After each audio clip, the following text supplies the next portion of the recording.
Damn.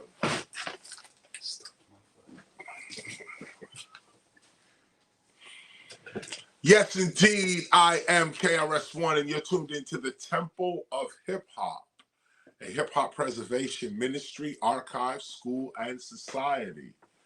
Now, right now, I'm still getting my act together right now because we got our lights here, and we all just converged. When I say we all, meaning Joey True is here, Son One is here, I'm here, and we are trying to organize the space that we're actually in with the wires and stuff. So we just converged down on this. We're always on the go. Oh, look at that light. Yeah, no.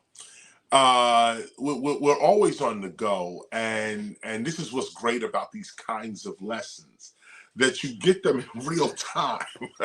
It's almost like we freestyling in that kind of sense. Freestyling with spiritual and cultural information. But this is the spice to it. This is what makes it live. This is what makes it relevant, meaning what we are speaking and teaching about and real life situations. These are not abstract ideas. This is what's going on right now. And we learn and teach lessons based upon our actual life experience. So we record these as not only a teaching, excuse me, not only a teaching, but also a documentation of what went on. The eyewitness accounts, the testimony of what actually went on, what happened to make us who we are. And this is more for the future than it is for right now. It's more of a testament or a documentation for our children who will be looking back on this to define the meaning of their heritage or what their ancestors meant or intended, and so on. And so wait a minute, I'm just talking to make sure I get started here. I guess I'm just going to go ahead and start, right? Yeah, or we turn on the lights. No, that light was flickering crazy. No, I'm talking about that. Oh, no. I mean, you guys can see me, right? Yeah. It's just a little dark where we are, and I kind of like the mood, It's a nice little mood we got here. Peace, love, unity, safely having fun. But it might not be the best look on camera right now. Oh, that's good. Look, whatever. It's what it is, okay? I'm not trying to model here. Hold on, let me just get this. So I wrote out some notes. You know how we start this. And as a matter of fact, let me just start it officially for those that just tuned in. I am KRS-ONE. This is the Temple of Hip Hop. Every Sunday at 12 o'clock Eastern Standard Time, we get together like this. We've been doing this now for we're coming up on our 4th year now, maybe, even longer than that. But the reading of the gospel and all of that, we're coming up now on our 4th year. And we, first of all, I mean, just think about that for a minute. 4 years of consistency, which basically is the theme of our talk today. Consistency. And I'm hesitating real quick because I just thought about that. It just hit me like, our talk today is about consistency, but I just looked at those 4 years and you guys in those 4 years as well. Those of you, some of you on this call have been on every single temple call, Sunday call. And when I say been on, meaning that even if you wasn't on the call on the Sunday at 12, you caught up with us during the week. There's not one call that you have missed. Give me some water, please. Well, I'm going to have to get up. You've been with us for this period of time, and there's a consistency with that. And that consistency provides a certain evidence. Thank you, Joey True, man. Hold on one second, y'all. I should play a video, right, while I drink this. No, stop, chill. Don't even start. Just hold on. There you go. So I'm just saying that, congratulate yourself. I mean, come on. And all of this is what we're talking about today. Do you recognize your own divinity? I mean, think about that for a minute. You're looking at everybody else's divinity. You're looking at what everyone else is achieving. I mean, are you looking at what you are actually achieving? And not say your dreams and goals and what you want to achieve later on in life. I'm talking about today. You woke up breathing. That's an achievement, especially to those that are not. You walking around. Okay, there might be problems in life, but if you got your health and you got your sanity, you're doing pretty good in this country. You're doing pretty good. If you got a good paying job, if you holding down your family, or holding up your family, I should say, this is slang talk, sorry. If you holding up your family, the foundation of your family, providing for your kids and, spouses or parents or whatever it is, you should congratulate yourself, not on no ego, but on the fact that you have produced evidence of your divinity. You are an eyewitness to the testimony of your own righteousness. Don't let nobody take that from you. Don't let nobody tell you how righteous or unrighteous you actually are, especially when you're walking a path like this. When you're on the hip-hop spiritual path, if you want any kind of truth mission, you're going to have to be confident within yourself. And like I said, not on some, whatever you think in your mind is what it is. No. But with evidence, when the time came and we could have went right or left, you went right, and it was right. That pile up of evidence, we're always making the right choices, always making the right decisions. That proves your divinity. Even when you make the wrong decisions and it leads to the right decision, proves your divinity. So the idea is, how much of your own divinity do you believe in, even of yourself? How consistent are you with yourself? I got a little reading to do. Let me just run this through you real quick, and we'll get into today's lesson. First of all, it's Hip Hop History Month, and first of all, happy Hip Hop History Month. It's Hip Hop History Month. Actually, you should be sitting your kid down right now in front of Wild Style, in front of Beach Street, breaking. Come on now. Or whatever, even yourself. And, take a kid to a studio. Those of us that are MCs or DJs or work with sound, take a couple of kids to the studio during this month, or invite them in your own studio session during this month. Graffiti writers, get these kids some paint and let their fingers get inked. Kids love to draw and stuff. Now's the time to lift them up, breaking them, seeing graffiti writing, DJing. You know what it is. This is the time to celebrate hip hop's history, and not just the elements of hip hop, like I just mentioned, but also the how would I say, the existence of hip hop as culture. Celebrate the history of that. We just came from a 50th anniversary of hip hop. Everyone's celebrating the 50th anniversary, and this is Hip Hop History Month within the 50th anniversary of hip hop. If I may divert for a minute, just came to me. I do have the video. Oh, you do have it ready. Okay, good. We'll take a break and do that later. If I may divert for 1 minute. So it is the 50th anniversary of hip hop.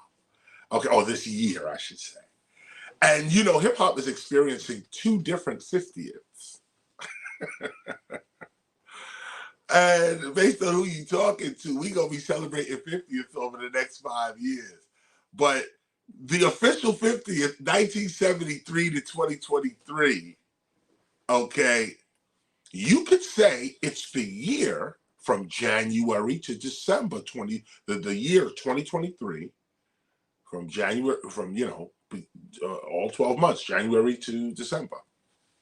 You could say that is the 50th anniversary of hip hop. Yes, you can. And in fact, that's what the world is celebrating. However, the technical 50th anniversary of hip hop is on hip hop's birthday to hip hop's birthday. That's its 50th year. So the beginning of the 50th anniversary of hip hop begins on August 11th, 2023. And the end of hip hop's 50th anniversary ends August 11th, 2024. That's hip hop's year in that sense. So, of course, we understand August 11th, 2023 as the official date. But if you want to get culturally technical about it, this year does not end until August 11th, 2024. And it technically didn't begin until August 11th, 2023. It's such a shame for those that did their 50th before August 11th. And I was actually part of a few of those. But anyway, that's the technical part of it. Now, I mentioned that as in my diversion here, because I'm experiencing something really wonderful right now. And it has to do with the timing of prayer. And it's weird. I don't even know what to call it. I'm going to start it just there. But it has to do with, like, for instance, so it's the 50th anniversary of hip hop, 2023, and we're in November. So this is the Hip Hop History Month in the 50th anniversary. This is when we actually acquired the Temple of Hip Hop. Now, mind you, in the actual edifice, the building at 55 Ludlow Street in Newark, New Jersey. Mind you, we've been working on this deal for 3 years. 3 years ago, we were told in 6 months this deal will be done, we're done, and it's over. That was 3 years ago. Just so happened when we didn't know when the deal was going to be finished. Every day it was something else. Just so happens that this year, and actually it was last month, October, but in this month, I secured the lease. All the insurances are done and filled out and paid for. The lease is done, signed off. The MOUs, all the other documents that go with it, everything's done. And it all ends and culminates on the 50th anniversary of hip hop in November. Well, really from August to November. And now we begin to beautify our temple, which will officially open in 2024. It's open now, as a matter of fact, but we're painting and so on. But, you know, it opens in 2024. 2024 becomes its own significant year because the prophecy that Kool Herc laid down was in 1994. In 1994, it was Herc himself that said, we need a complex, we need a place, a big place with a parking lot, where da-da-da-da-da. Approximately 30 years later, that vision became reality. 30 years it took of consistently believing and walking in this direction, talking about this direction, taking what your brother says seriously, taking what you do seriously. This is a different thing than taking what you do seriously because it's successful. That's different. And there's a place for that. You put out something that's hot, 100,000 people buy it, which is, you know, a vote of approval as well. Success in that area is totally legitimate, but that's not what this is. This is, before any success can happen, you have to believe on something so crazy that you make it real. You make it real. This is making your reality, not waiting for it to come to you, but making it happen. So many sages and philosophers and wise people and mystics have talked about this. We have 100 names for it. We have 100 different practices for it, but it all comes down to you can create your own reality. You don't have to live the reality that you wake up in.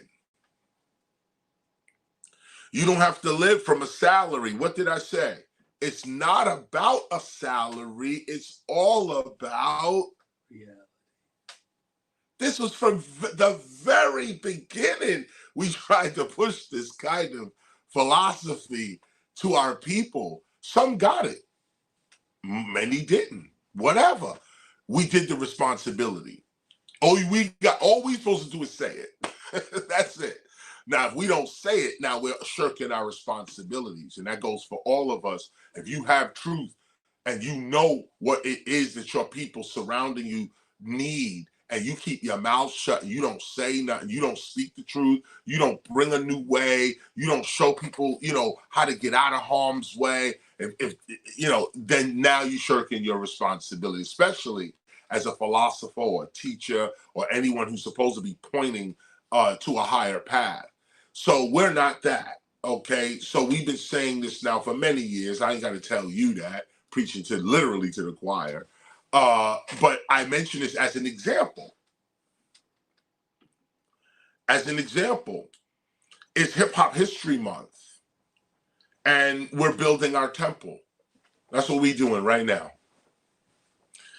I have to thank, of course, all the dues-paying members of the Temple of Hip Hop. Thank you. Thank you. As a matter of fact, to all dues-paying members, those that are keeping up with us in that way, in a minute, we're going to now be able to issue membership cards, and these cards have actual power to them.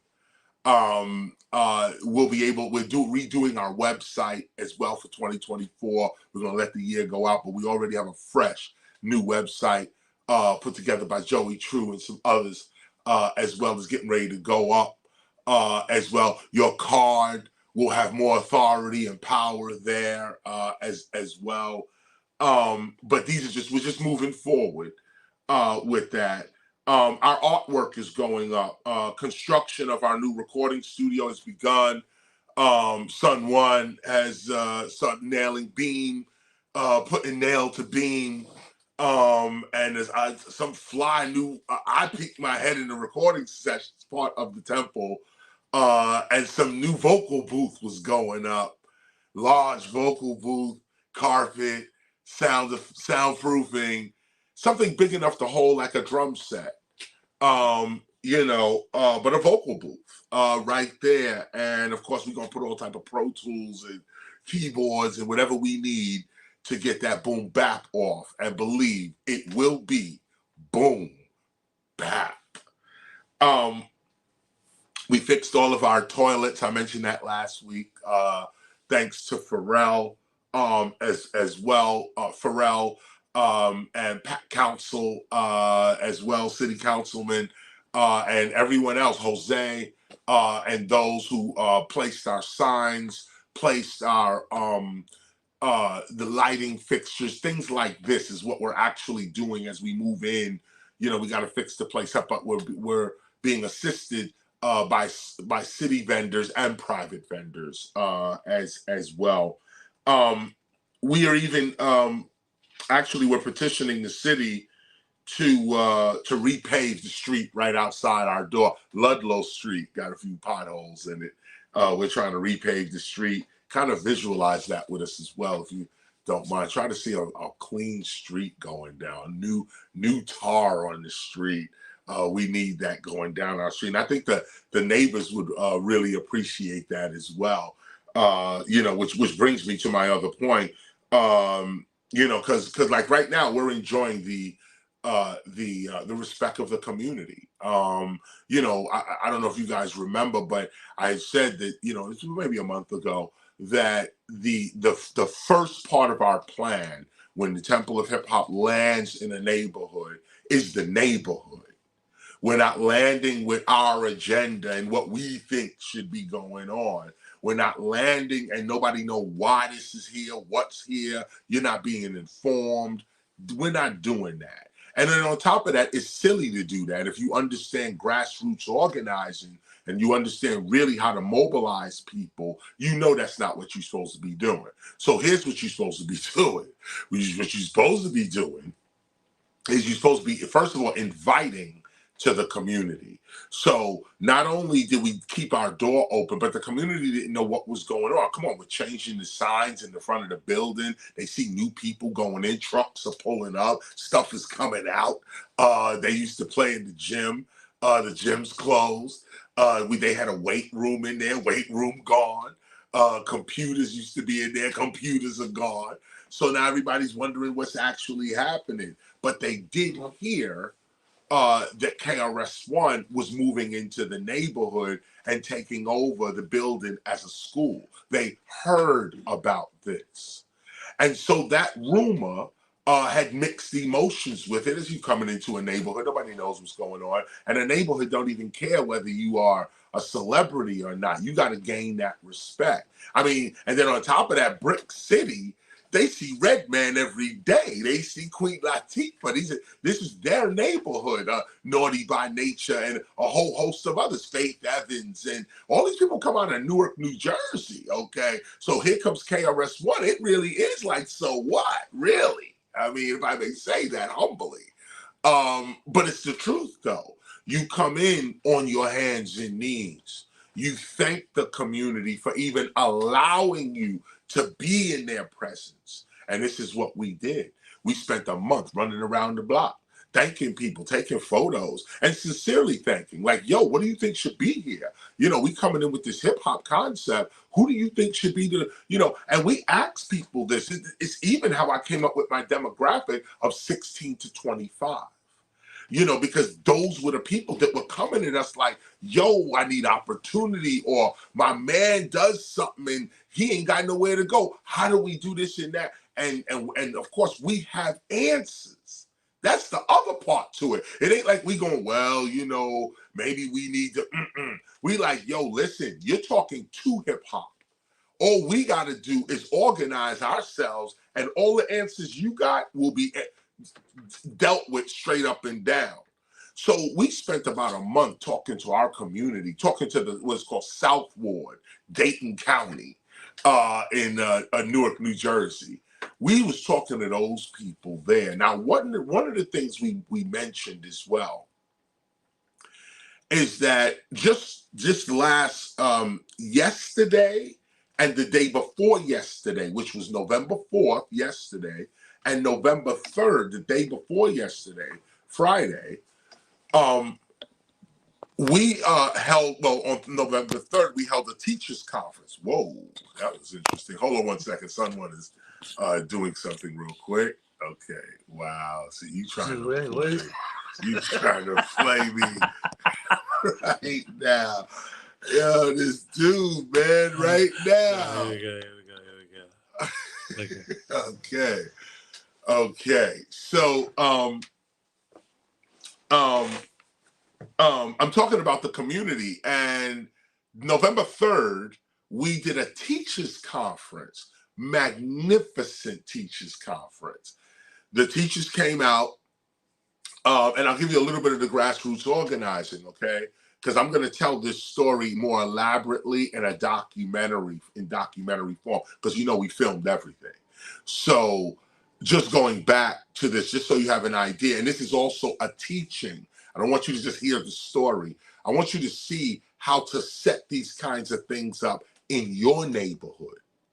So the first thing was we took a meeting with City Council, Pat, where I call him B-Boy Pat, Pat Council, Do It All from Lords of the Underground, who is actually Dupree Kelly, Councilman Dupree Kelly as well.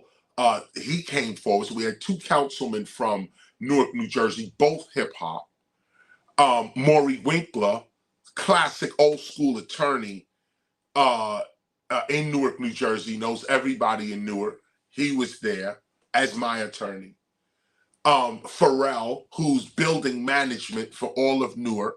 If you got to put a sign on the side of the door, or you want some structural changes to the building, you got to get a permit from this dude named Pharrell, who's also the city in that sense.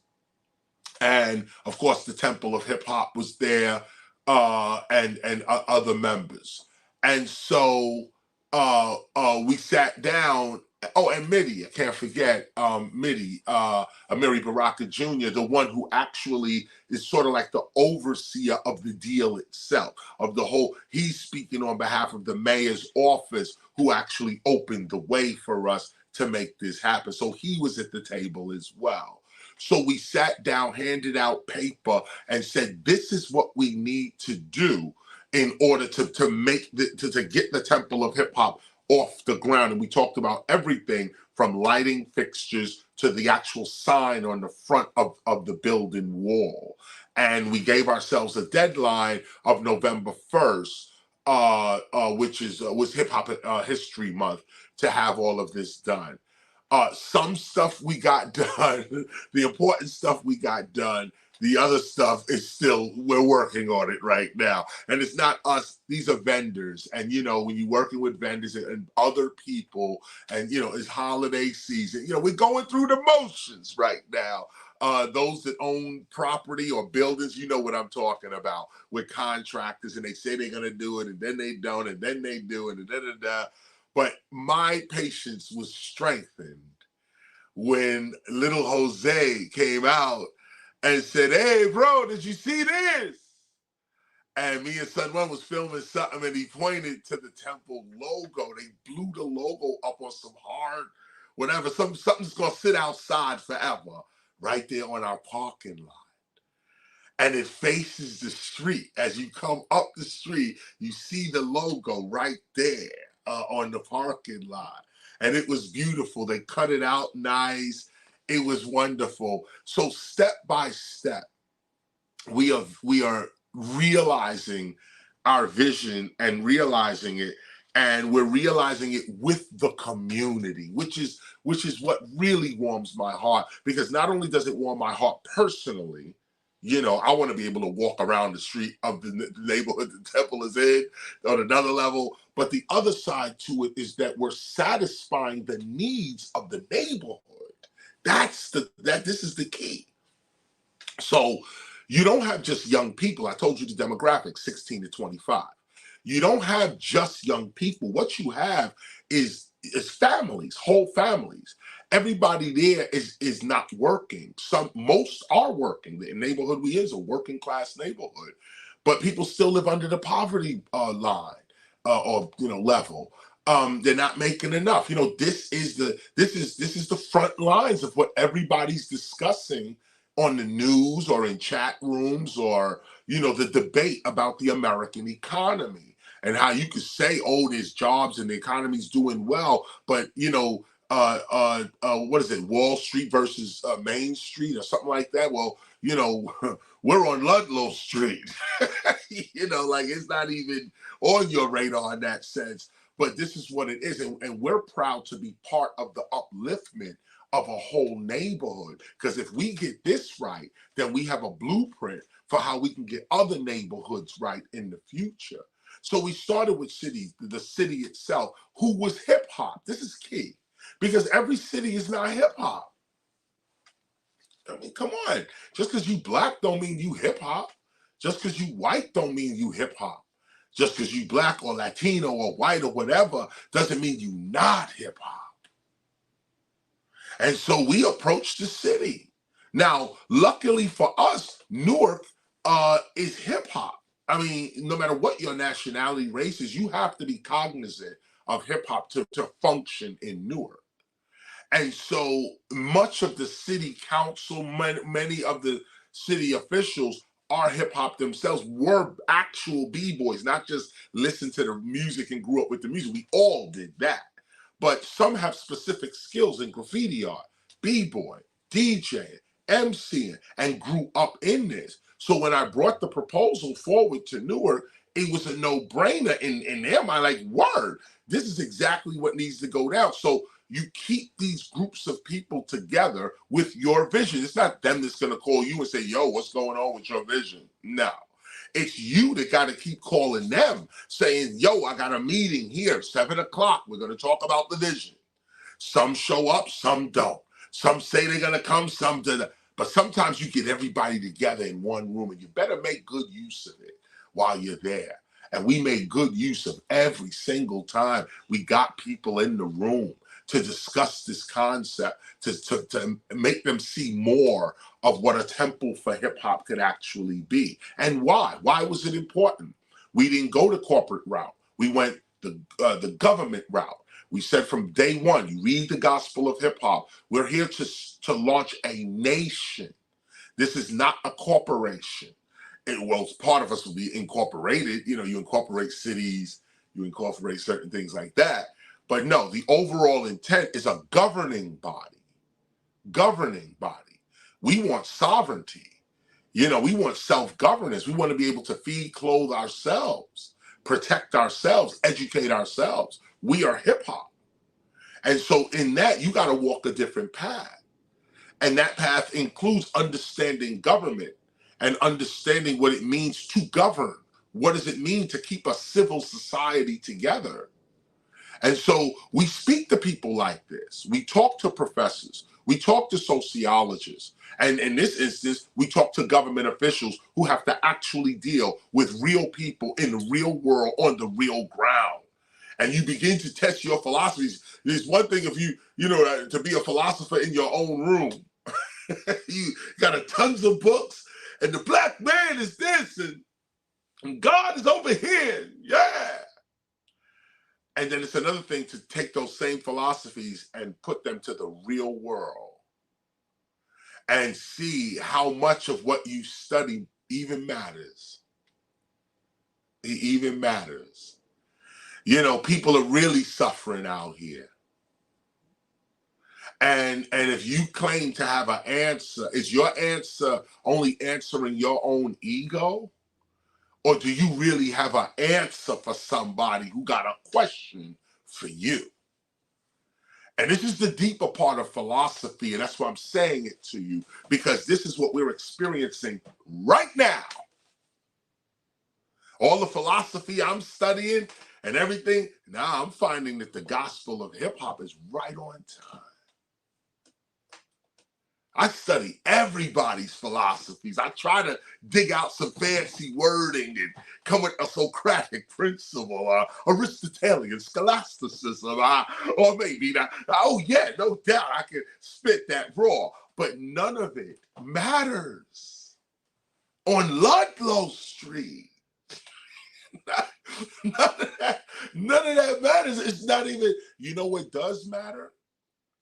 Just sitting and listening to somebody tell you what their situation is. Just listening. No solution, no talk.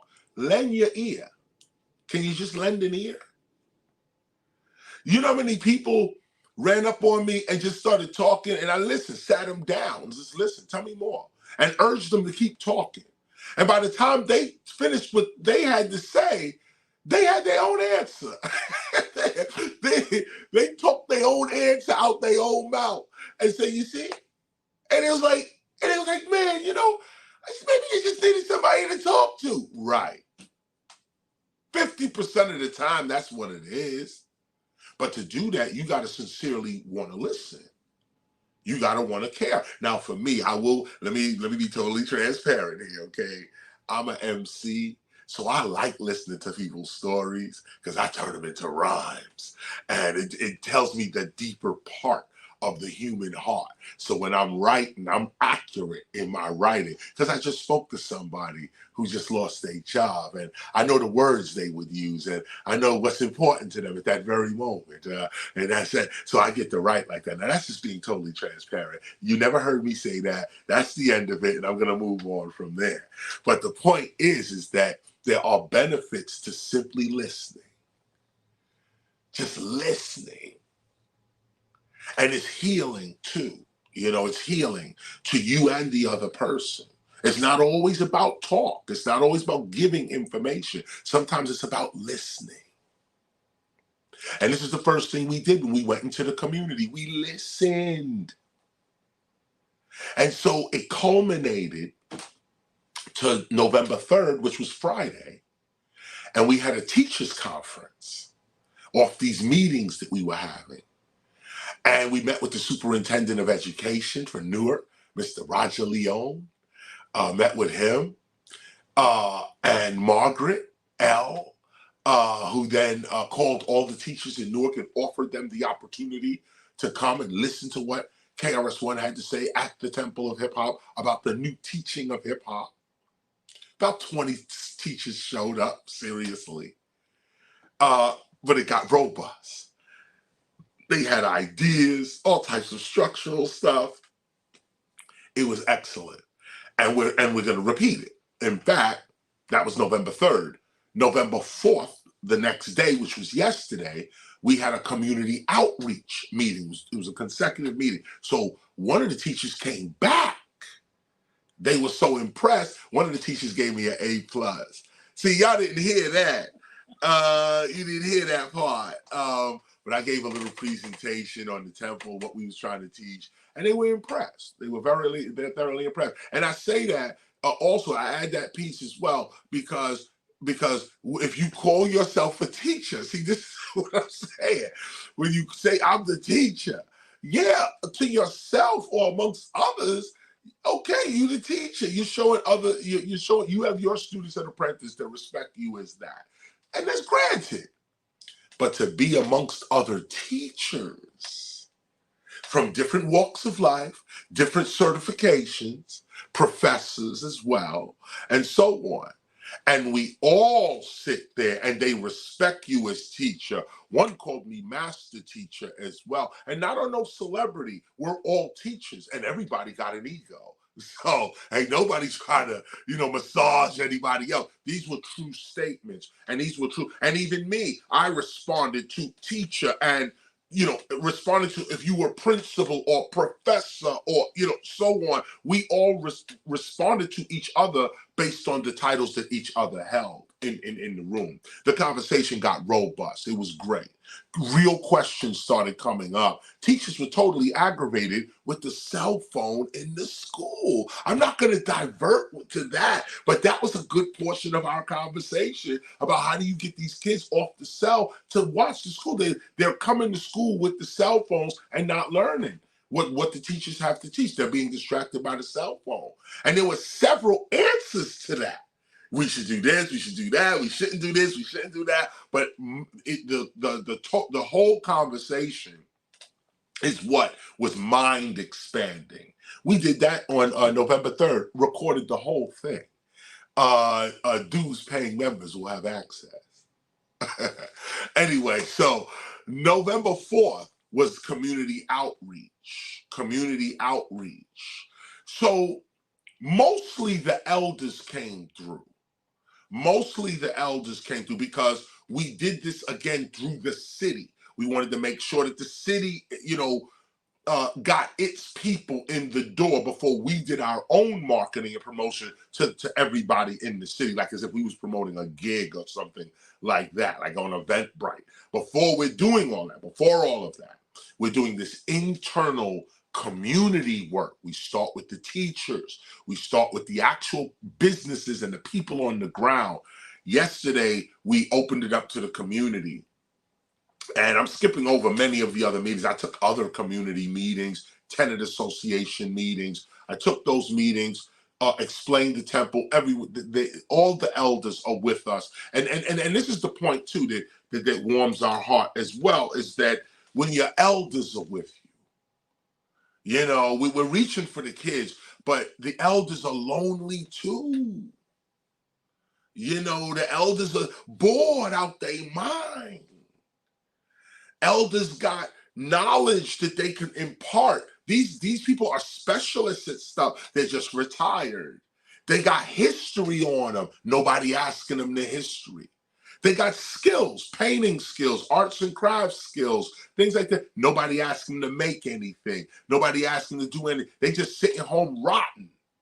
Why? Well, that comes to an end with the Temple of Hip Hop. So we was talking yesterday to many of the elders and elder representatives, I should say, because each one person in there was like representative of like maybe, like 5 to 20 other people. And so we had a nice little crowd in there that was getting the word out about what the Temple of Hip Hop actually is and what it actually what it's actually intending to do. So that's always dope. The fact that we have we have the commitment of the elders behind us in that area. Bingo is back. I should say bingo and barbecues are back with jazz. And you know what? That leads me to the schedule. November 10th, we're having jazz night at the Temple of Hip Hop. We're actually planning it. Actually, we're gonna see. We have to make sure the band could actually be there, but we'll give you more information later on that. But November 10th, which is a Friday. I think it's a Friday. All right, next Friday.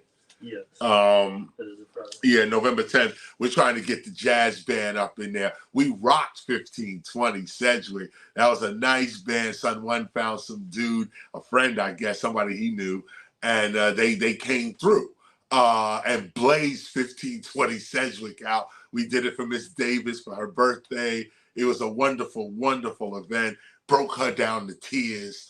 It was just amazing.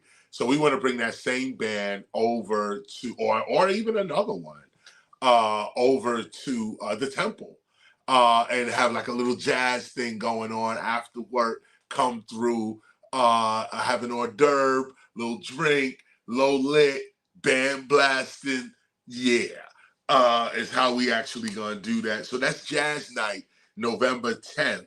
And of course, when we do the jazz, we throw on like Tribe Called Quest and India Irie and Jazzmatazz Guru and others, Diggable Planets and so on. Hip hop's venture into the jazz world is coupled with live instrumentation and dudes blazing you straight out. So that's November 10th if you care to be down and come through. But also on November 10th, I'm bringing the teachers back again. While the music's blasting, we're going to run off into another room and have a meeting there, a recap as to how we're going to start putting this curriculum together, and all this teacher talk. We're going to do that also on November 10th as well. November 28th and 29th, I'm at SOBs. SOBs, y'all, in New York on Varick Street. The 28th is our hip hop and history lecture. I'm doing a lecture at SOBs on the 28th. And it'll be somebody else will be performing on the night of the 28th. We don't have that yet. But KRS will be lecturing and doing an exhibit. The exhibit will be there as well. Some of the pieces we'll have up as well. That's the 28th lecture and exhibit. The lecture is commemorating Hip Hop History Month. And we chose to do it at the end of the month. It was convenient for us, and the whole month went by. And so this way we could also recap the month as well. It's a nice time to do it. November 28th is after Thanksgiving as well. In that sense, the 29th is the concert. I just basically pick up the mic and break you. That's it. And there's a whole host of artists on that bill as well. We'll announce that later on, and so on. That's my intro. That's the intro. And, we're feeling good. We're feeling good right now. And we're feeling good because we're consistent. And this is the word, boys and girls. Boys and girls, can we say consistent? Consistent. This is the word. Consistent. We're going to talk about being consistent today because it's important. Consistency is what creates reality. Let me say it again. Consistency creates reality, not detects it, not waits for it, finds out about it. No, creates it. If you ever want to create a new reality for yourself, be consistent with whatever your vision of that reality is. Consistency. For those that walk the path, there are special privileges and abilities that assist you along such an experience. Now, I have to put that disclaimer on this first. For those that walk the path. See, what most teachers, not most, let me back up. What most of these commercialized self-help programs, easy, what they offer is a quick, you can make $1 million tomorrow. Just think your way through. And it cheapens, it's the difference between real MC and a rap. Same thing with the spiritual life. I got to tell you the truth about this so that you understand. The truth is, if you don't walk the whole path, you don't get no privileges. You can't expect to walk the path of the world and get spiritual privileges. No, you have to walk in spirit to get spiritual principles manifested in your life. And this is what consistency comes to. This is the hard part. By no means am I saying this is easy. So, if it appears that I'm saying that this looks easy, that's only because I have mastered a certain degree of consistency myself, and so I might be speaking from a habit. But that's about it. This is not easy at all. Even today, I question my own consistency in a lot of areas. But the consistency I'm bringing to you has to do with that first consistency, your purpose. Are you consistent with your own purpose, with the meaning of you? Because if you're not consistent with that, you can't be consistent with nothing else. That's why I start right here. Are you consistent with you? Or are you fronting on yourself? Now most people will jump up and say, nah, man, I ain't never fronting on myself. I'm true to myself. Okay, we know. We know that's the knee-jerk reaction. But I beg you now to go slow with it, though. Go slow. Today's Sunday. Tomorrow's Monday. Can you do exactly what you want to do tomorrow? Or do you have to do something you really don't want to do? But you got to do it because you're being consistent. You're sacrificing, you're being responsible. The job, the school, whatever the responsibility is, the business, whatever the responsibility is, you are being consistent there, no doubt. But are you being consistent with yourself? Are you calling your own wants childish? Even are others saying the same thing, looking at what you say. So somebody say, well, what do you really want in life? Really? I just want to fish every day. I want a boat and I want to go out fishing. I want to catch my fish and I want to eat it that night in a cabin somewhere, And so the person said, well, how are you supposed to pay for all of that? What do you mean? You're just dreaming. No, but how real are you about that fishing and that boat and that cabin? How serious are you? Because if you're really serious, you can have it. If you really stay consistent on it, you can have it. Most people don't think about this at all. They say they want things in life, but then when you really press them, they don't really want it. I had a song called You Don't Really Want It. They don't really want it. They want a dream, and the dream satisfies their emptiness. It's a dream. But when you get down and say, yo, you say, I want to be the greatest graffiti writer ever. I want my paintings to sell for millions of dollars. I want to be known as a graffiti writer. My own gallery. Matter of fact, 6 of them in 6 different countries. As a graffiti writer right now, listening to me right now, doesn't that sound impossible? Or does it? The only difference is how you are approaching what you can't have 6 galleries in 6 different countries. Is that impossible? Is it like it can't happen?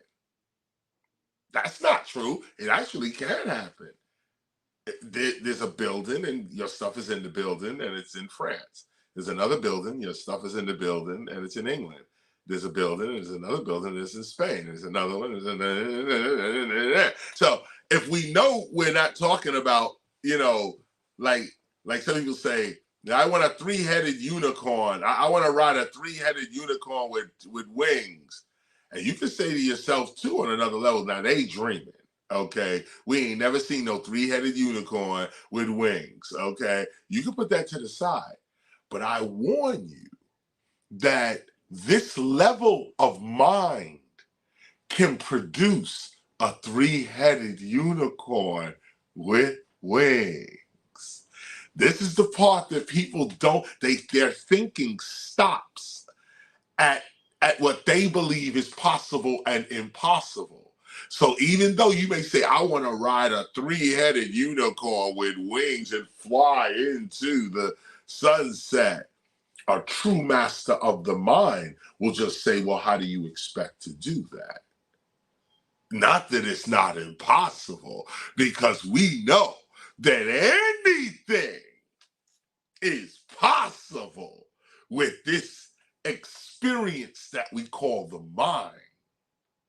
So, I'm only trying to come up with examples that I believe is impossible, but the very knowledge that I'm giving you has no limits. And in fact, this is how things are created. They didn't exist before, now they exist. And they didn't exist on Monday, but somehow on Wednesday, here we are.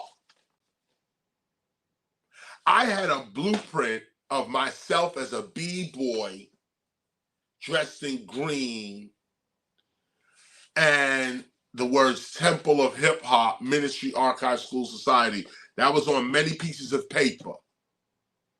It was what we visualized. It's what we saw of ourselves. It was on a lot of our books. And those of you that study with us and got the handouts, you remember this little b-boy character. In fact, Dahl's ex-husband is the one that actually drew it and donated it to the temple. He drew me, he drew Cool Herc, Busy Bee, and Kaz. I got to go find those pictures. But I kept mine with a KRS on it. And so now that picture and the words Temple of Hip Hop in Times New Roman font is now on the side of an actual building that we're calling the Temple of Hip Hop. Straight from a piece of paper. Straight from a piece of paper. It was impossible on a piece of paper. Now it's visible in the world. It's manifested. And this is what we teach. This is what the teaching is. The creation of reality itself. And when you can create your own reality, you don't have no problems. You don't have no, because whatever problem comes your way is part of the creation of this new reality. But you got to be consistent with the path. You got to be consistent with your spiritual knowledge, with what you know the spirit realm to be about. Are you being consistent with that? The secret, however, is that there is no path, no journey, and nothing to search for. Now, this is hip hop's spiritual path. To know that there is no path, that you are whole and complete right now. This is a different style of spirituality. Let me give you the differentiation. One style says you are searching for yourself. You are on a path toward enlightenment. You are on a journey of self-discovery. This is all true in a symbolic kind of way. You go from Monday to Friday to this to that. You in this particular perception, you perceive yourself moving forward in time. So there is a path. There is a journey. That's one side. But the hip hop spiritual path, as a different style of perception, is that you are already whole and complete right now. Nothing to search for, nothing to go to, nothing to realize, only something to maintain and uphold. Decide today, I am a master teacher, and you are that. You just have to maintain it now. And here's the trick. Sometimes we say, I am the master teacher, but we can't maintain it. That's cool too. You announce it and you reach for it. And you keep reaching for it. And guess what? When you first announce yourself as anything, you're going to stumble at it at the first time. But at least you have a direction as to where you're going and what you're stumbling toward. Those without even a direction, without a vision, you just stumbling and going nowhere, really. But the one who says, I want to be the greatest B-boy ever. I want to be the greatest MC ever. And you stumble your way and you fail at it 100 times because you missed your lyric, or you didn't write the thing. You wrote something you thought was dope, took it to the crowd, and they was just like, okay. You didn't get the burst of excitement. You didn't get the approval from other MCs. You didn't get any of that. And then you went back to the drawing board and still didn't get it. And finally, one day you walk in, spit your rhyme, and it explodes everywhere. No, this is that growth. This is how that actually happens. So how consistent are you going to be with the self that you already are? This is a different style. Look at how hip hop has to do it. When you home in your room, okay, and this is why so many dudes is whack, actually. When you home in your room, this is the only culture you can watch TV or listen to the radio. Say you watch a video and you see somebody rapping on the video, and you can say, yo, I want to do that. I want to be that, okay? No school, no nothing. I want to be that. I want to do that. So you just start doing it. That's it. There's no school, there's nothing. This thing is worth billions if you get it right, okay? No school, no certification, nothing, okay? You just start doing it. Now, as you're doing this, you may not be the best rapper. You saw somebody DJ, you ran out and got some equipment, now you start a DJ. You may not be the best DJ, but you are a DJ. The moment you decreed it is the day it became true for you. Today is the day you say, I'm going to be an MC. Then you are. Now you got to live up to what you just said you are. Otherwise, you are a hypocrite and you're contradicting yourself. Two different words. We're going to learn that today. Not only are you hypocritical, but you're also deserting your own values and principles. So if I'm the greatest MC, I'm the greatest DJ, are you really is the next question. You can say you're all of this, but then you have to prove it to yourself first. And this is a different kind of spirituality. You can say you God all day. Prove it. And there's ways in the day. The day goes on and all types of opportunities come up for us to prove God in the physical world every day. And we miss the opportunity. We miss it because of emotion. We miss it because of fear and anxiety. We miss it because of self-doubt and not knowing and ignorance and stuff. We miss it. Yet we say we're holy, we're divine, we're godlike, we're righteous. At least we think we are. But how serious, how consistent are you with that godly attitude when you're out in the street, when you're driving your car even? Do you bring godliness to the road while you're driving? Do you allow people in front of you? How often do you use that horn? This is the criteria, the proof, the evidence, the testimony, the eyewitness, not just mouth.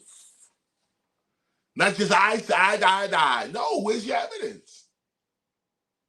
And that evidence comes with consistency.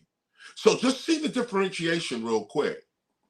One spiritual path says you got to search for who you are. Another spiritual path says you are already who you are. Live up to it.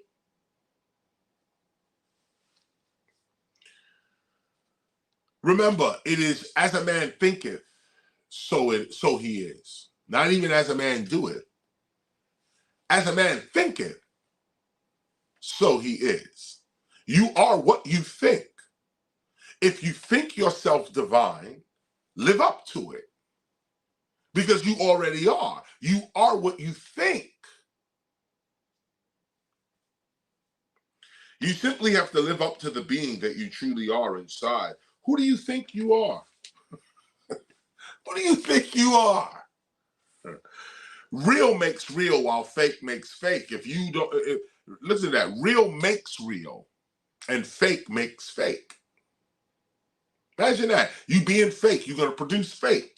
And that's what most people are dealing with. They're producing fake situations. Then wondering why they can't get to where they're going. If you want real results in anything, you are going to have to get real about the thing. Whatever that thing is, get real with it.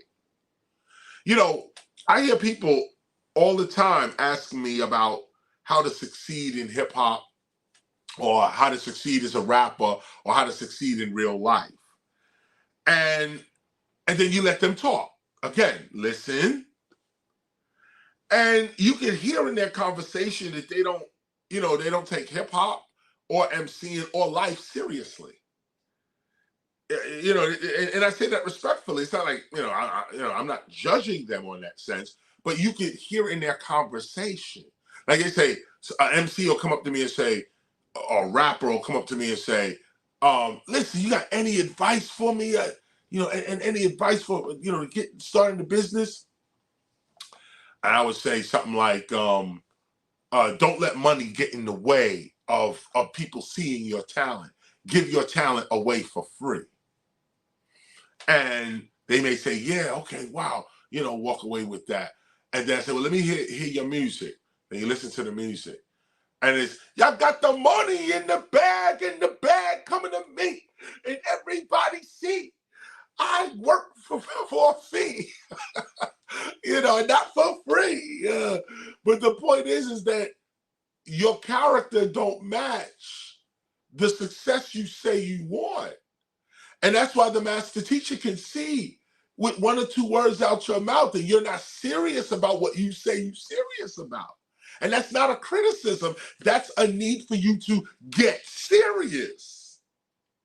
Somebody got to come and turn your combination, turn your dial to where you fit, because you're saying one thing but doing another. And inconsistency is not getting you where you need to be. That's why most MCs, rappers, DJs, that's why they're not getting nowhere. They hit a ceiling. Why? Because they're not being totally consistent with what they believe of themselves. They have to keep compromising. And some of us have to. Some of us got to go to work when we really want to be in the studio. Some of us really got to go to school, even though we would rather be on tour. And these distractions could wear you down to some point where you never get to your goal. You never get to your goal. Dr. Wayne Dyer, rest his soul, he used to talk all the time about dying with your song in you. He said, you got a song in you right now. You sing it. You're going to never sing that song. You ain't never going to record the song. You ain't never going to perform the song. You just going to keep singing it to yourself and die with your song still in you. How real are you about the creation of your own self? So I look here and I say, a lot of these people who say, yo, I want this for myself. I want to be successful. I want to be there. What they really want is to be hooked up. That's what they really want. You want me to hook you up, or told, they actually looking for temporary relief or satisfaction. Believe it or not, and I say this again, I just keep saying it, this is not a criticism. This is what's actually going on, and I'm pointing out the actual results to this kind of approach to oneself. If you take yourself seriously, then you're going to stay on something until it raises you to the level you think you're supposed to be at. And look at this. You just have to be the something that you are consistent with. Like, you have to kind of unite with what it is, what your vision is of yourself. And that's what creates the consistency. For many people, purpose is not naturally born or innate to them. Purpose has to be decided upon. It has to be decided upon and then nurtured, developed, and shaped. This takes years of consistency with that which you decided to become. You got to be consistent with what you decided to become. This is the beginning of real self-respect and real self-creation. One sure way of proving one's own self-respect for one's own self-creation is to be consistent with it. Stick with it, no matter what.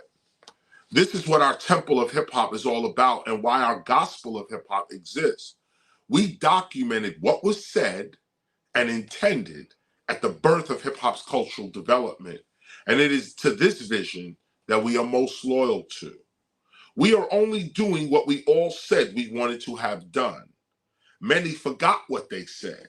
Many more forgot or abandoned our childhood visions for hip-hop. Hip-hop, you don't stop. Think about that. Here we are still consistent with the original mission. And again, revolution only works for those that participate. Consistency only works for those that are consistent, I guess. Words like chill, chill out, dope, fly, fresh, and many other words reflected the original intent of hip-hop and why we did what we did. Today, in our adult years, we are simply being consistent. That's what this temple is about. We're being consistent with what we all envisioned hip-hop to be in its future. And again, the key word here is consistent. Real quick, looking at the American Heritage Dictionary, 4th edition, we read the definitions of consistency, and consistent. We're just going to go over this real quick. Consist. This is the definition of consist. This is C-O-N-S-I-S-T. Consist. to be made up or composed of, to have a basis to reside or lie within, to be compatible with, in accordance with, consists. Consistency, agreement or logical coherence among things or parts. And the key word there is agreement. What is consistency? Agreement or logical coherence among things or parts. Correspondence among related aspects. Correspondence between related things. Compatibility. This is all in the definition of consistency. Compatibility. Reliability or uniformity of successive results or events. Uniformity of successive results, doing the same thing in the same way each time. Reliability, that's what creates the reliability. We're going to get the same thing. Every time you come here, you're going to get the same thing, the same way, the same time. Reliability or uniformity of successive results or events. Consistent. You are consistently with these results. We rip parties everywhere we go. We are consistent. Oh, and now the word consistent. That was consistency. Here's the word consistent. In agreement, compatibility, reliable, holding true as a group, not contradictory. You got that? Being consistent is in agreement, compatibility, reliable, holding true as a group, not contradictory. So with consistency, and consistent, there has to be a thing in place for you to even be consistent or have some sort of consistency. There has to be a principle, a reason, a meaning, something. It says agreement or logical coherence among things or parts. So we all have to be something for us to be consistent with each other. That means consistency can only operate with other consistent things, because consistency is constantly looking for the same thing. So if I'm consistent and you're not, we can't work together. Like naturally, it's not going to work. I'm consistent. I'm showing up every single time. I'm showing up in the same way, same time. And you're supposed to do the same and be consistent, but you're not showing up at the same time. You showing up when you want to show up. You showing up and then doing something different when you get there. You're not consistent. And so in a lot of ways, even to be consistent, you got to be around consistent people. Where's it says about group? Correspondence among related aspects, either logical coherent made up.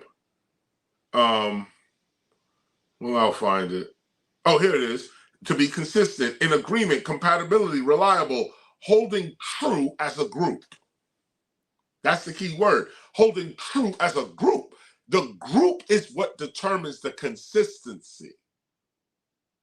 We are all the same way, at the same time, doing the same thing, in the same place. We are reliable. And see, and I'm saying, because this too can get out of hand.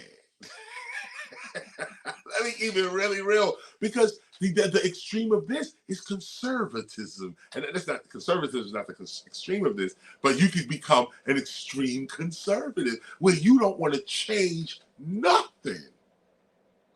You want the same pie every time, the way you want the consent. So no, there's room for change too. Sometimes we got to change things, keep up with the times, modify a system here and there. So there got to be some balance with this.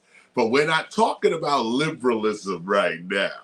We're not talking about the democratic approach and the liberal concept in this sense. We respect that, and that's the taper off. That's the other balance. We're talking about conservatism right here. We're talking about tradition, legacy, heritage. That's what we're talking about here. Here, the founders of something have to be consistent or the tree doesn't grow. The future don't get to eat these fruits. So we have to be consistent in the time in which we in, or we not really discussing hip hop in the future, or yo, we hip hop gonna last forever, or like we said when we was kids, hip hop, you don't stop. If hip hop is not to stop, then we as the originators of the culture are going to have to be consistent with what we said and how we said we were going to do it. We got to be consistent with it. Now, God, the ancestors, and myself, we all knew that nobody in hip hop was going to be consistent. We already knew this, which is why we started the Temple of Hip Hop. These are my brothers and my sisters and my mothers and my fathers. These are the people I grew up with. They crazy. Yes, they are. Yes, they are. And I saw early on that the founders of hip hop itself, and thus many other contributors and so on, nobody was going to do this kind of work. And in a lot of ways, when we used to have those early meetings, a lot of the founders gave me the work to do. They said, well, Chris, you the best person for the job. So they say, yo, you go ahead and do that. It's the same way Curtis Blow, big up to you, Elder Curtis, the way Curtis Blow approached me about the Hip Hop Alliance, him and Chuck D. You know, Curtis Blow came up with the Hip Hop Alliance. That was his brainchild between him and Chuck D and Dr. Bob Lee. They brainchild that. But then when they thought about it, they said, man, you know, KRS-ONE is the one, you know, they felt could lead something like this. And they came and got me. So, you know, it's like, you know, so there is that level of consistency. Wow.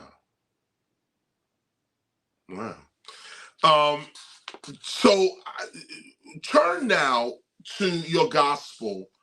Turn to page 331, paragraph 83. 331, paragraph 83. 331, paragraph 83. I'm reading from the Seasons. Of the Gospel of Hip Hop. Somebody give me a fresh gospel. Let me see that one. No, I just want to show it. You know, just in case so people can just see. This is the Gospel of Hip Hop, absolutely. And I'm reading from this right here. Okay.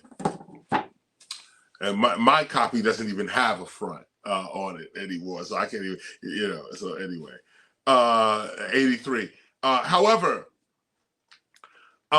as hip hoppers, we have learned that consistency itself is actually a season. Now look at this. Wait a minute. Hold on. I want to make sure I'm doing this correctly.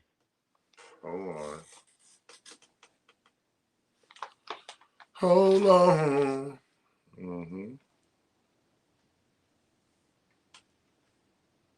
Okay.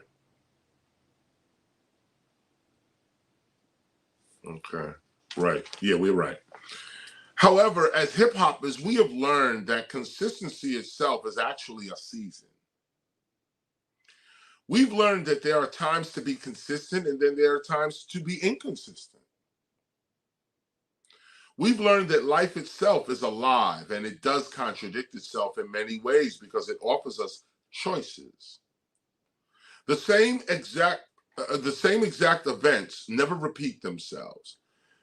It is the exact same conditions that cause the occurrence of certain events that repeat themselves.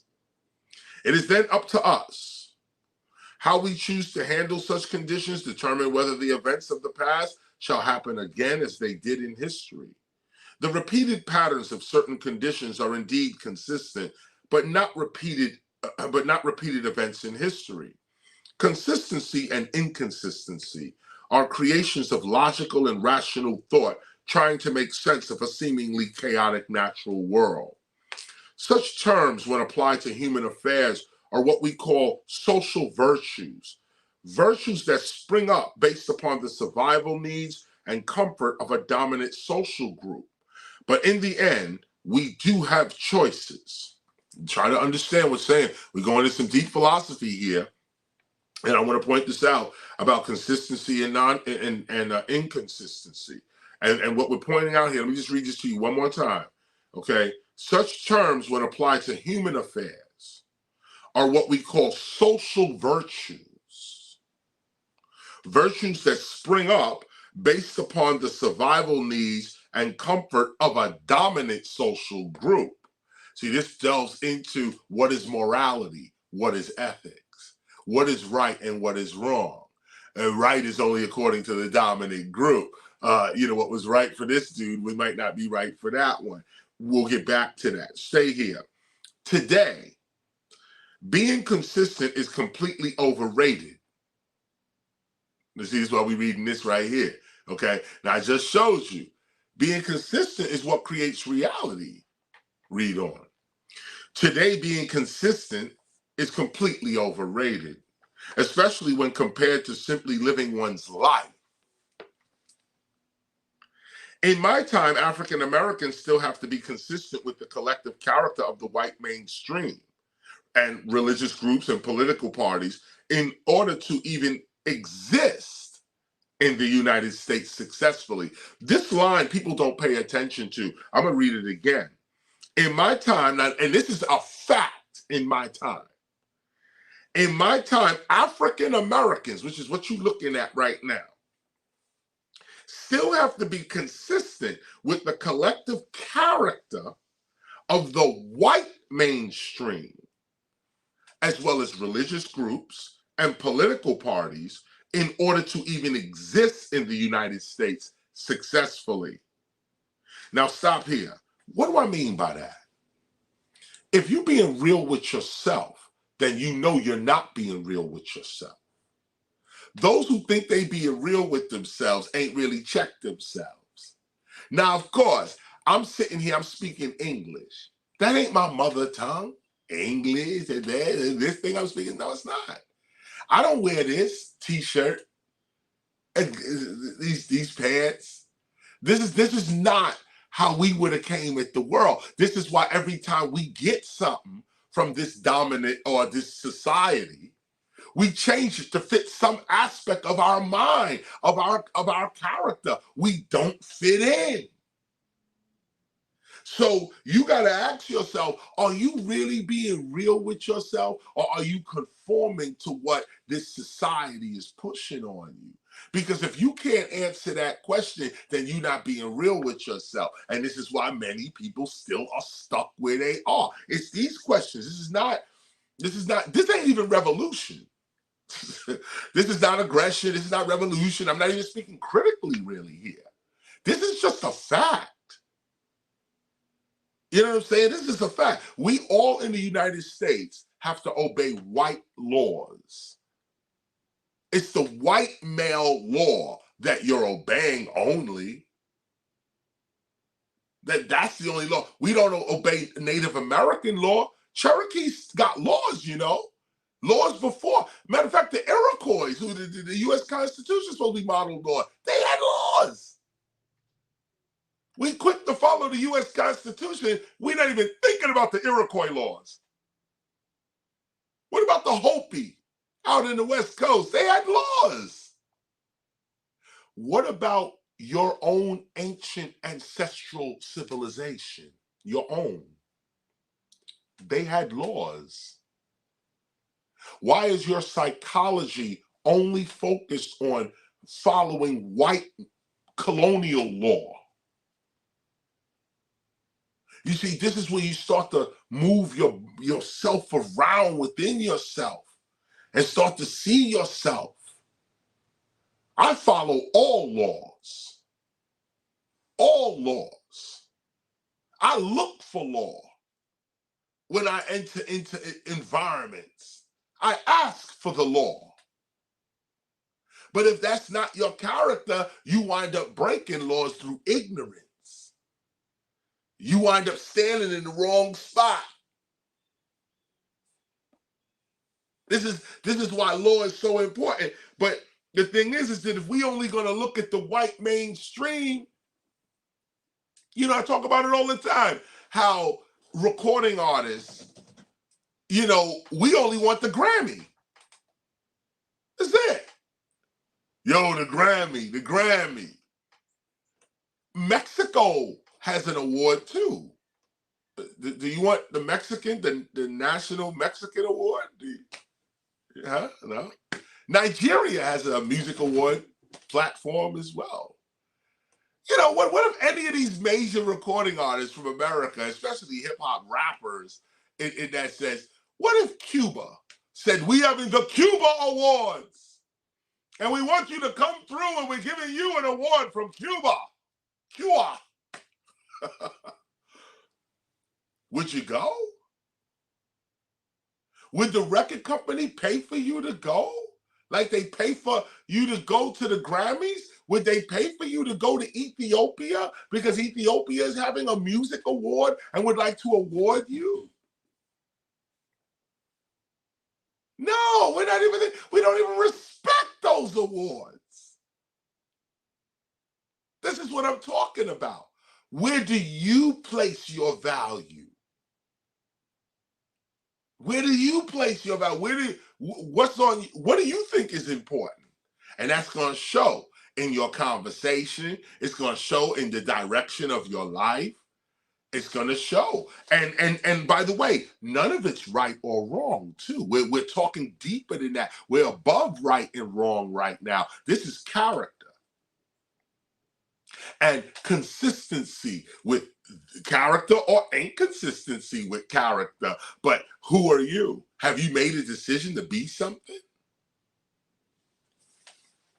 This form of consistency is indeed destructive to the African American well-being and growth. That's that part where you only study in white mainstream society. That's all you want to be part of. And we living with Native Americans every day. You don't even want to be part of that. We living with Latino people. You don't want to be part of that. We living with all types of other black people. You don't want to be nothing to do with no Haitians, like nothing to do with no Libyans. It's like none of that, right? You know, Libyans got laws too.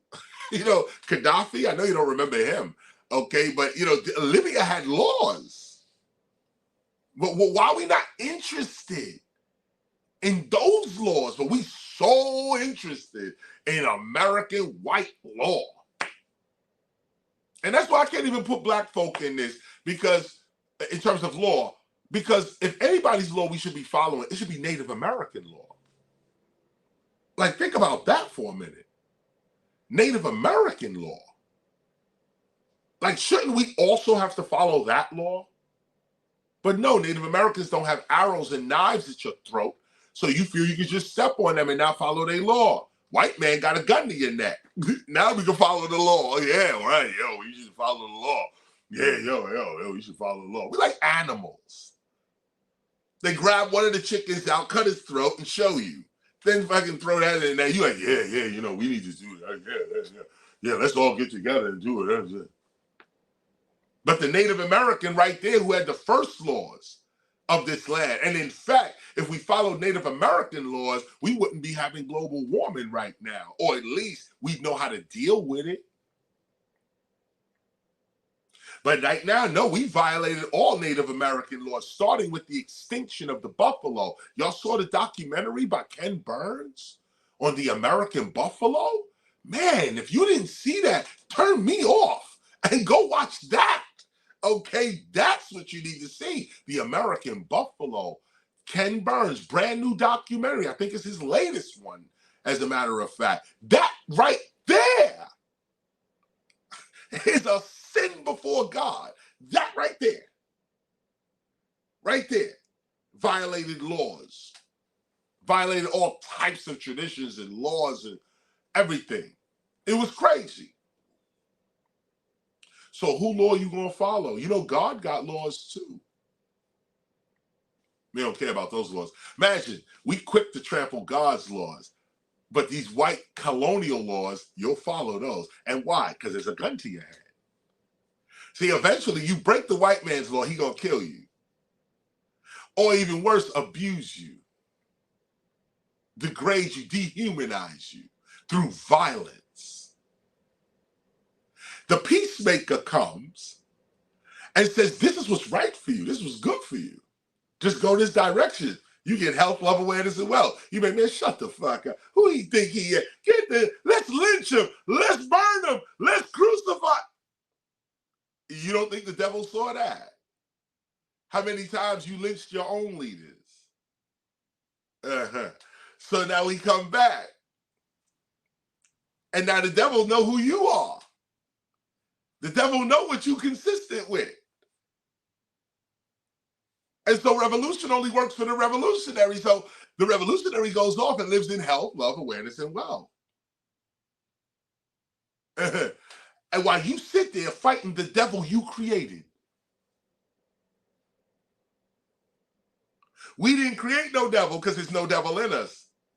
We created God because, well, anyway, this is the point. This is the point. And remember, these are lessons. This is not criticism. These are lessons. Lessons on how to live your life, how to conduct your life safely. Be consistent. Be consistent with the divine you. And it's a struggle. I know it is. But the more you struggle, the more you prove you are. What's a struggle? A situation that reminds us God's grace lasts eternally. Struggle. Ooh. Ooh. A situation that reminds us God's goodness, God's grace, God's greatness lasts eternally. You struggle towards your divinity. Matter of fact, if you're willing to struggle, you're already divine. Because what are you going toward? My divinity. You're willing to put money down on divinity. You're willing to put time on divinity. You're willing to sacrifice for divinity. Then you're divine. There's no, you keep searching for something. You know that when you go past the used bookstore, your head turned like, damn, they might have something in there. You know that churches and mosques and synagogues and anywhere that God is, you're somehow attracted over there. Like, you see how spiritual stuff fall in your hand, you gonna keep denying it? Because the people around you, it ain't happening to them. So you like, nah, well, it ain't happening to me either. Then I'm just gonna act stupid. Well, that's what we doing. And that's what the inconsistency is. Listen to this, because we're criticizing, this is critical, this part I'm reading here is critical of being consistent all the time. I was talking about that, I veered off. But this is about, what are you consistent with? We're questioning the consistency. Sure, we know consistency is right and it leads to reliability, but we're also questioning that life is not consistent at all. Now, your breath that you take is. Your heartbeat is. Life is consistent with the way trees grow and all of this type of stuff. But we know every once in a while there's a mutation. Life itself will make something that's different from what it normally is. Matter of fact, that's why there's so many varieties of things in nature. These are all different things. At some point, everything was a mistake or a change. So let me read 85 again to bring us back here.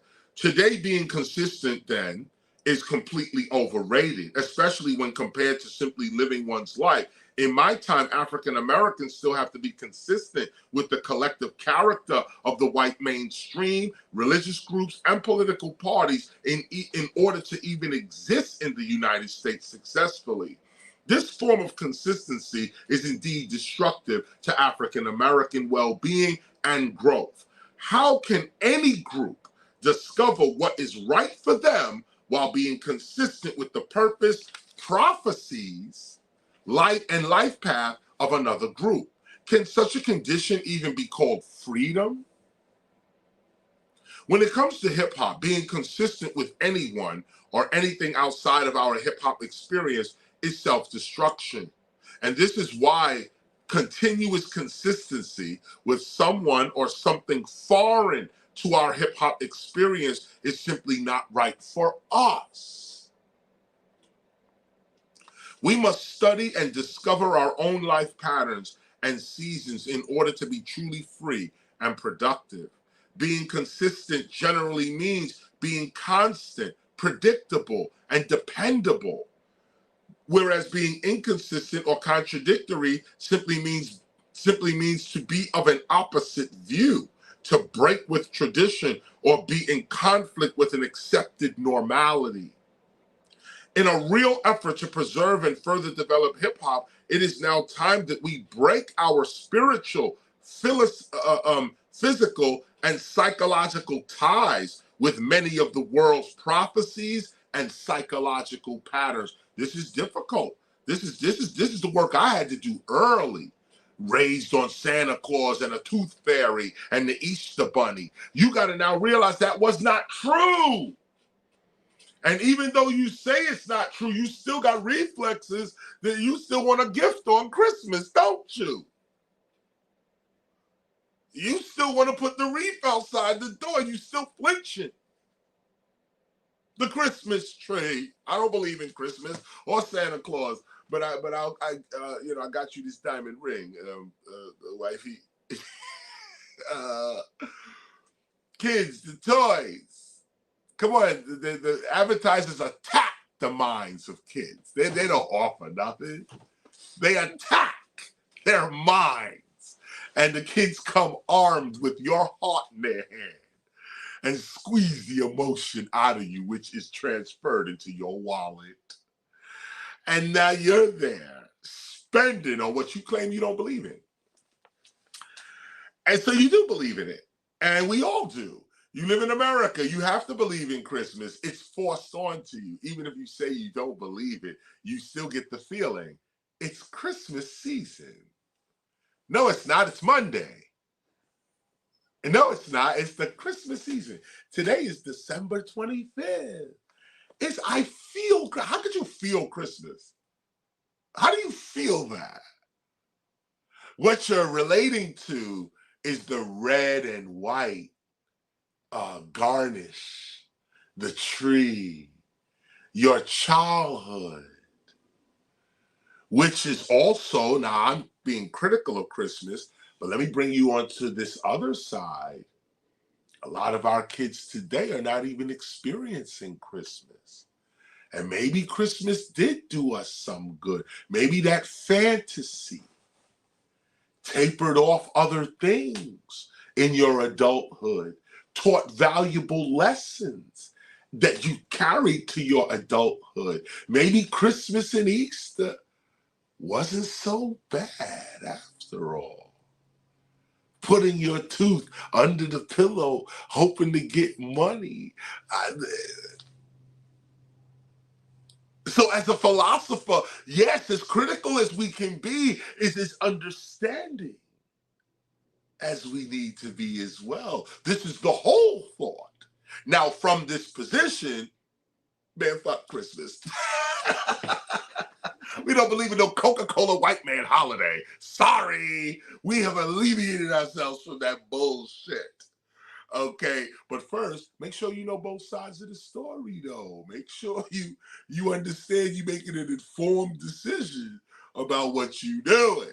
Okay, so I'm coming up toward the end of this right here. When it comes to hip hop, being consistent with anyone or anything outside of our hip hop experience is self-destruction. And this is why continuous consistency with someone or something foreign to our hip hop experience is simply not right for us. We must study and discover our own life patterns and seasons in order to be truly free and productive. Being consistent generally means and this is a teaching here, being consistent generally means being consistent, being constant, predictable, and dependable. Whereas being inconsistent or contradictory simply means to be of an opposing view, to break with tradition, or be in conflict with an accepted normality. In a real effort to preserve and further develop hip hop, it is now time that we break our spiritual, physical, and psychological ties with many of the world's prophecies and psychological patterns. In our quest for real freedom, now is the time for us to respectfully contradict many of the traditions that were forced upon our parents in an effort to truly discover what God has in store for us. This is true freedom for our people. Most people, however, confuse contradiction with hypocrisy. I mentioned I was going to get into that. Most people, however, confuse contradiction with hypocrisy, and most often accuse a contradictory person of being a hypocrite. A hypocrite is someone who makes false claims to virtue. Hypocrisy has to do with virtue, or rather the lack thereof, whereas contradiction has to do with change of view. The two are not the same. This is why spiritual-minded people should not attempt to be so organized in worldly affairs. Those of spiritual mind, listen to this, those of spiritual mind operate within a different timing. And so at times we may contradict the timings of the world by being behind the times and or ahead of the times. Yes, we are encouraged to be consistent, but with ourselves, our principles, and with our own spiritual nature. That's what we're going to be consistent with. In this case, we are ordained to be consistent with hip hop because we are hip hoppers. And such a consistency with hip hop creates a slight inconsistency with that which is not hip hop. As spiritual beings, we must get comfortable with arriving late sometimes or arriving early at other times. Our consistency is grounded in our true nature. It is not grounded in the ways of the world. See, this is, and to stand on this means that you could be criticized for showing up late, or criticized for wasting people's time because you showed up too early. You can miss out because you want to live hip hop and the world has its own schedule and you can't meet the schedule. And that's not to say that you shouldn't try to. If you got something to do in the world, be responsible. But we're talking about a deeper level of living here, where you have to make a decision about your purpose, the meaning of you. And that means if I'm going to be hip hop for real, I'm going to be on hip hop's time. I'm going to be in this timing. Those that practice spirituality in any of its major configurations, you're on spiritual time. And you got to be clear with that, because being on spiritual time, you may lose the job. Being on spiritual time, you may get kicked out of the school. Being on spiritual time, you may miss the parking spot. And you got to be good with it, because you're being guided to other things. Your life, it's not that you missed anything. It's that the guidance required that you didn't do that, or didn't appear here, or didn't appear there.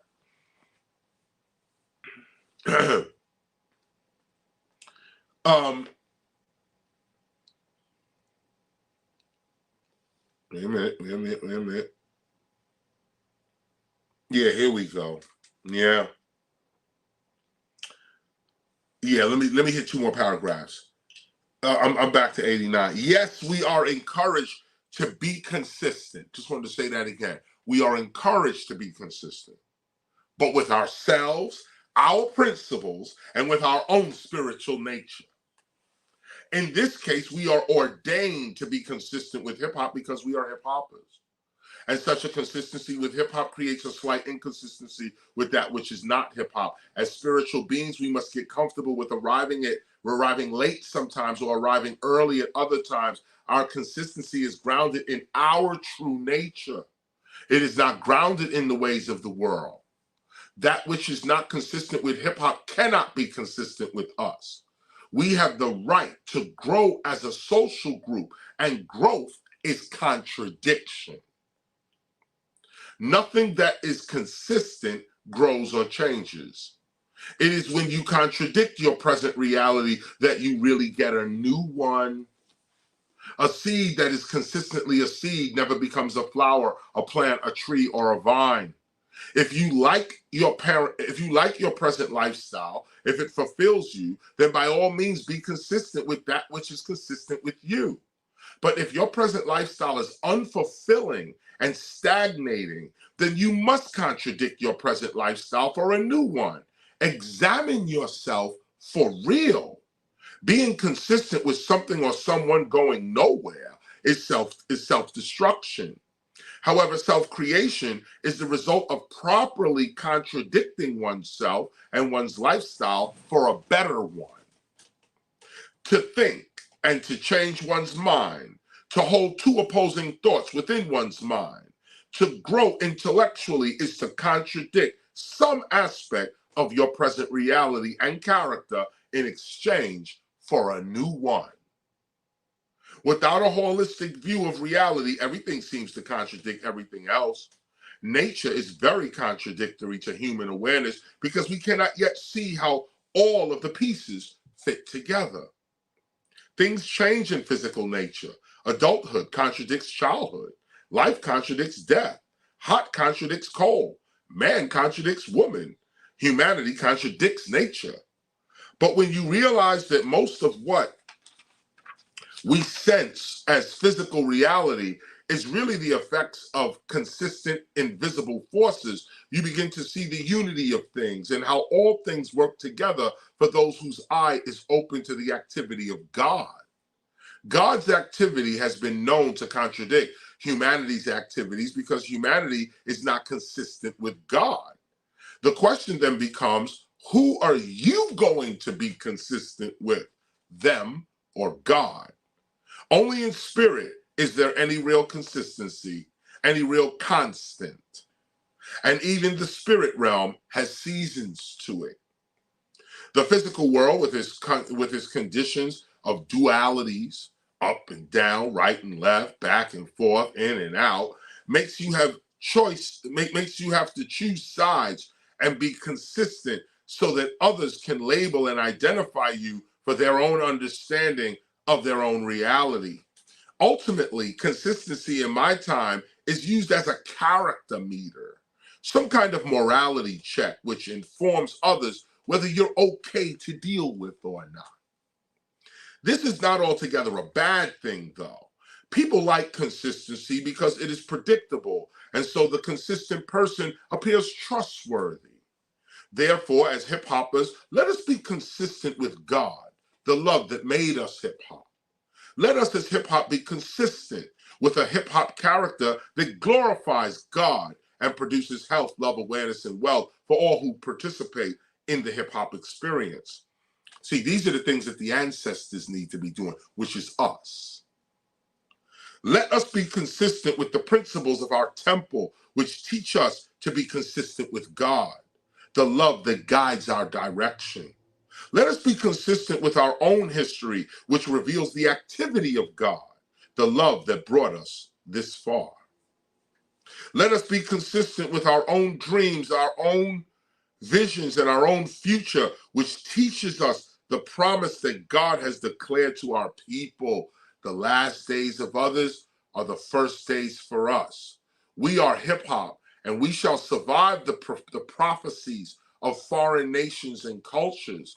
We now know that it is our consistent focus upon the law, overstanding, voice, and exactness of God that shall raise us up and establish our holy nation in due season.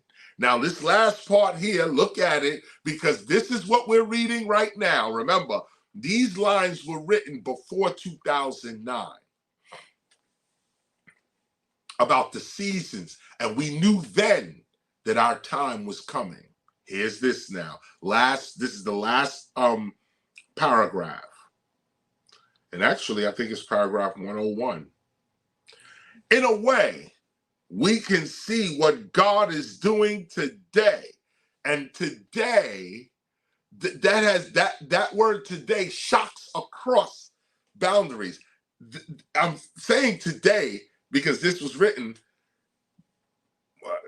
you could say, let me see, the seasons. Oh, this is still the 90s then. We're somewhere around, say, 98 with the seasons. We're somewhere around 1998, 97, 98. In a way, we can see what God is doing today, which was 98. Okay. This gospel for hip hop is not even really for the time in which it is written. You see, look at this. And I made sure that this was here because I knew this day was coming and I would be able to teach this lesson some 10 or 15, 20, 30 years later. The lesson is now.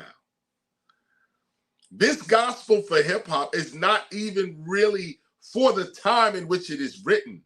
This gospel is for the true hip hop nation that is to come after this age is complete. Now we're in this age, okay? This is before December 12th, 2021. Okay, we're talking about the age, we're talking about the age of Pisces. 2012. 2012, sorry, 2012. December 20. December's 21st. 2012. That's right. That's what it was. We're not there yet. When this is written, we're coming up to this, okay? And we're saying this gospel is for the true hip hop nation that is to come after this age is complete. Those who can comprehend this instrument today and walk in its principles are indeed blessed. Indeed, if you could see it when we first said it, okay? But really, the citizens of our hip hop nation are not even born yet. They are waiting for this instrument to arrive in the hands of their parents. And as you can see, it just did. In due season, there it is. And this is why we are called a temple for hip hop, because we pay attention to things like this. We pay attention to things just like this. I was talking the other day, I think I was talking to someone, I don't know if you remember this, but I was talking the other day, because it keeps coming up in my mind, about, and it happened last night with the community outreach, where, so another woman steps up, or another person, but this time it was a woman, steps up and she says, I was here when the projects was here before your building was here. And she confirmed again, it was b-boy and hip hop was in this neighborhood. It was already here. And we all marveled at the fact that we was already doing the sacred dance on the land. And it destroyed the building and built up the manifestation of what the neighborhood wanted the whole time. I look at this and I look at the building. They say the building was finished in 2016. I got the blueprints and stuff. I got to look to see when they started to build the building. But we estimated that the building took like 5 years to build or 4 years to build. Now, if you go back, let's say you go back, let's look at it.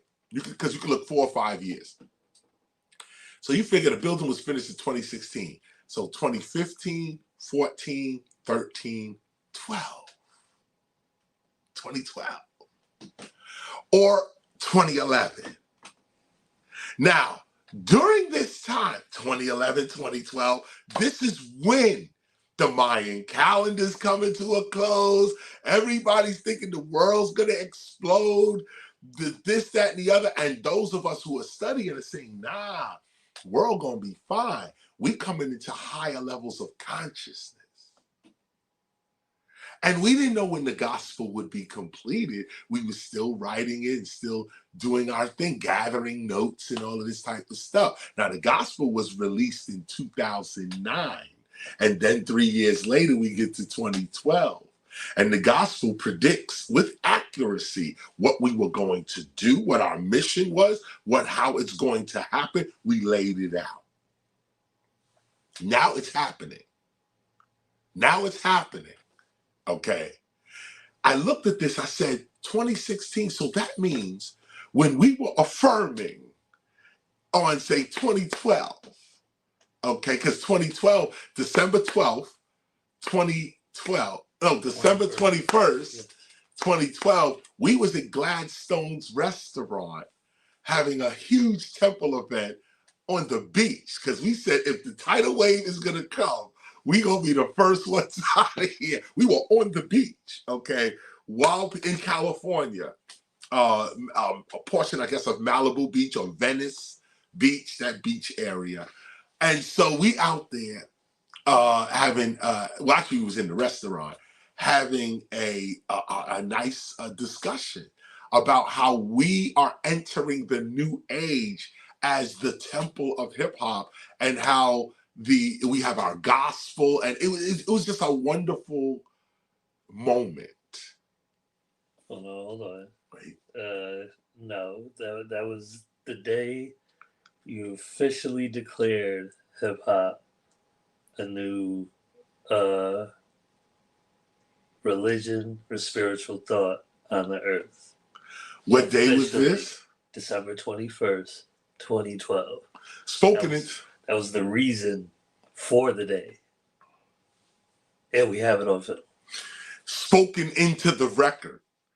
And so the point is that if that was said on that day, when we said this, they started building our temple. So I want to show you something about prayer that you don't even see. You may think your prayer is not getting answered, but it's just not in season for you to get it. But this proves that all prayers are answered, at least the prayers of the righteous, or the prayers of someone, or you on the path. Those who are on the path of right and light, those who care, those who keep God on their heart. When you ask for something, even if you don't see it, it's being worked on. I didn't see it. How could I? I'm somewhere out in New Mexico thinking the temple gonna start in a desert area where we can control the situation and da-da-da-da-da.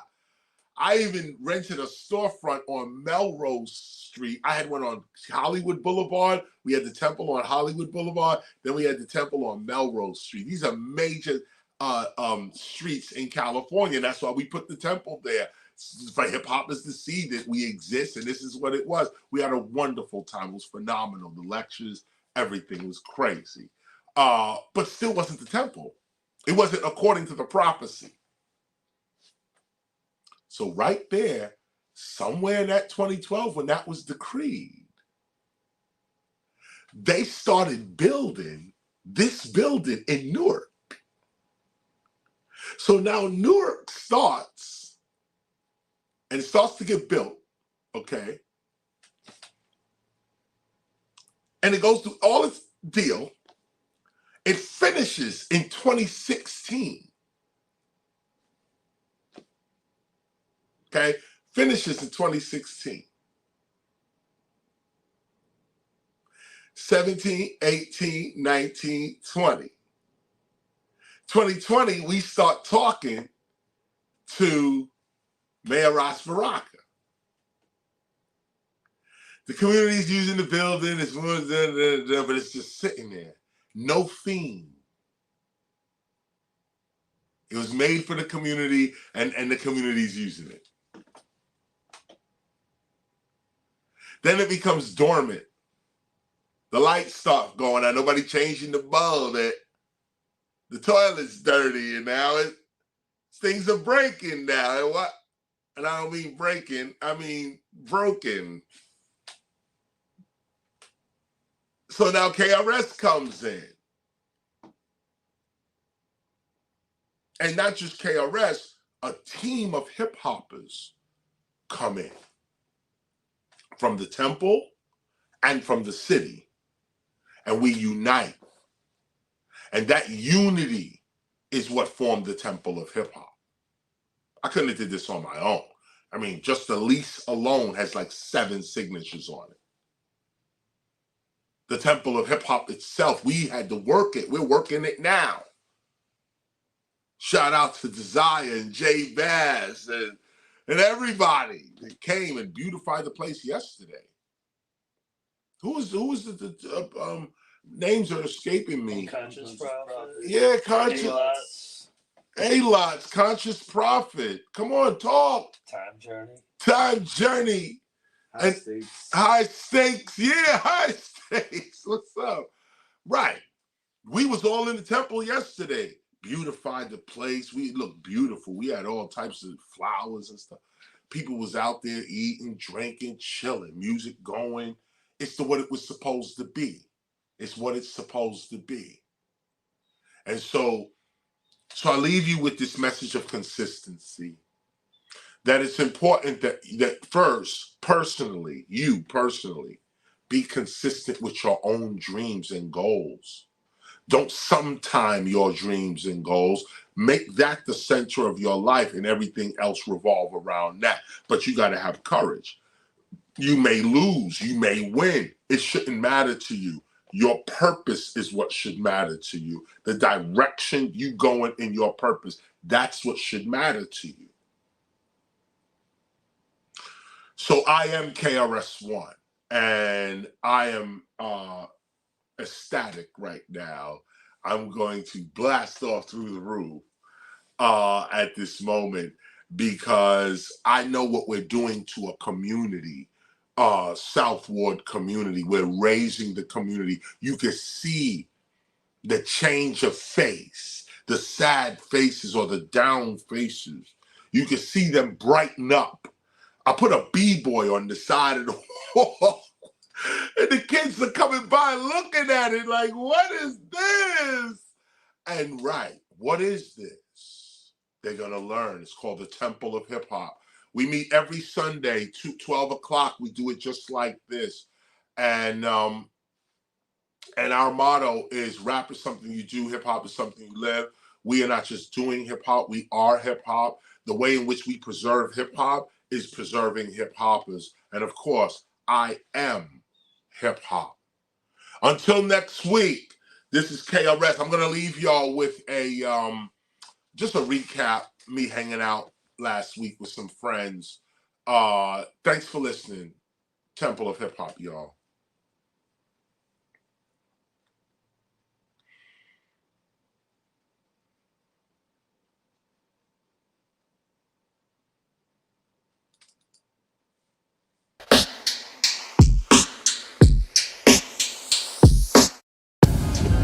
We are at Piedmont Park, if I'm not mistaken. Huge festival, something like 3 stages, 4 stages maybe, mad stages. And we about to hold it down for hip hop, but the real hip hop is on ours.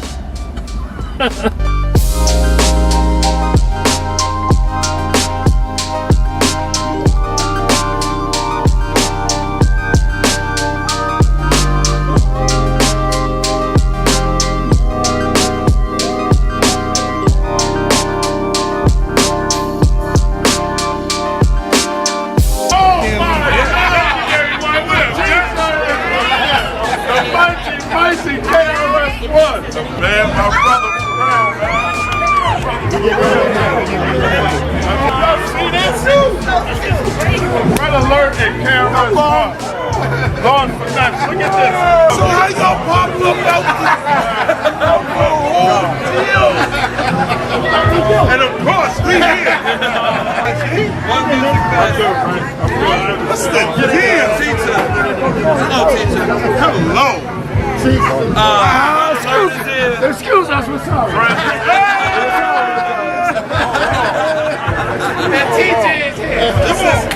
This is a family reunion happening back here. Trash, whatever. If you've never seen hip hop before, you're looking at in the flesh. This is hip hop in the flesh. This is over 40, 50 years of straight hip hop right here in front of your face. All hip hop. Running around spending money out of his mind. Cause he was there. We're still number one.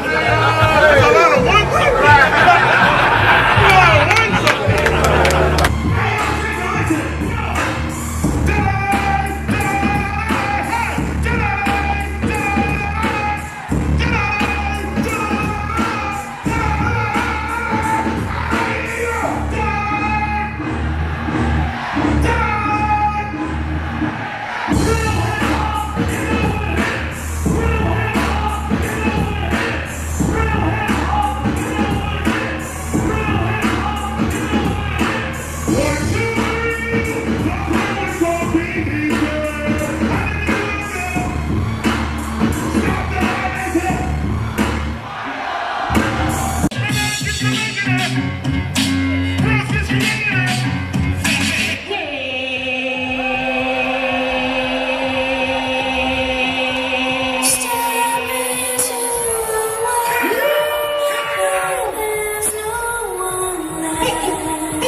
What do you think about the craft?